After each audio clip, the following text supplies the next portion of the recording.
سلام بچه ها، من جدیدترین یوتیوبر ماینکرافت هستم، یعنی همون جدیدترین یوتیوبر هستم تا اینجای کار و این اولین ویدیویی که دارم باتون میگم و کلا هر کاری بگین انجام میدم و اینا. بعد آره دیگه خلاصه بعدش چالش امروزم الان امروز یه چالش گذاشتم دیگه. آره بعد الان بهتون میگم چالشم چیه. بعد خلاصه داشتم میگفتم کلی با هم دیگه ویدیو میگیریم، کلی کارا میکنیم و اینا. آره دیگه خلاصه یعنی مثلا شما مثلا میگین اسپانسر رو میسازم و یه همچین چالش هایی میذاریم و اینا. بعد آره بعد بهتون کلی چیزی یاد میدم و اینا. بعد اول از این میخواستم بهتون بگم که من 9 سالمه. بعد ارشد که رفتم هست اسمم که بعدا تو ویدیوهای بعدی حالا به چیز اصلی رو لو میدم دیگه. آره مثلا کجا زندگی میکنم نمیدونم کجا هستم و یه همچین چیزایی رو لو میدم. آره خب الان فعلا بریم واسه چالش. خب بچه همینجوری گفتم من یه چالش دارم و اونم چالشم اینه که الان خب من باید از ارتفاع 130 بلاکی بپرم که در از آخرین ارتفاع ماینکرافت میشه دیگه. تا جایی که من میدونم بس خیلی سخته. میدونین چرا؟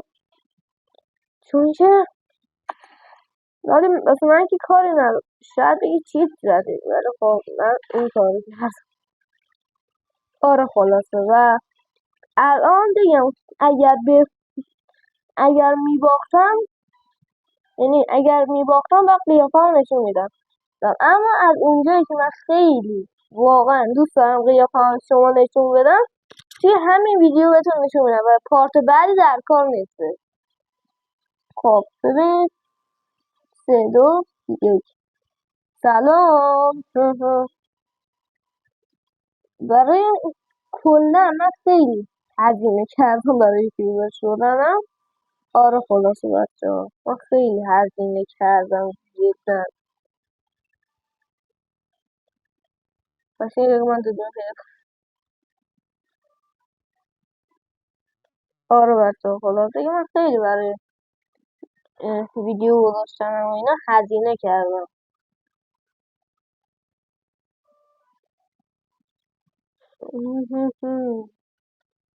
و بعدا اتاقم کامل بهتون نشون میدم. آره اتاقم کامل بهتون نشون میدم.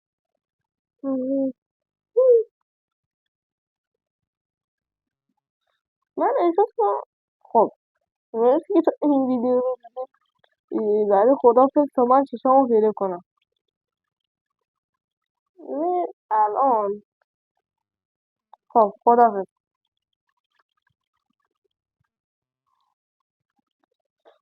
خب دیگه الان امیدوارم درست حسابی شما رو نگاه کرده بودم.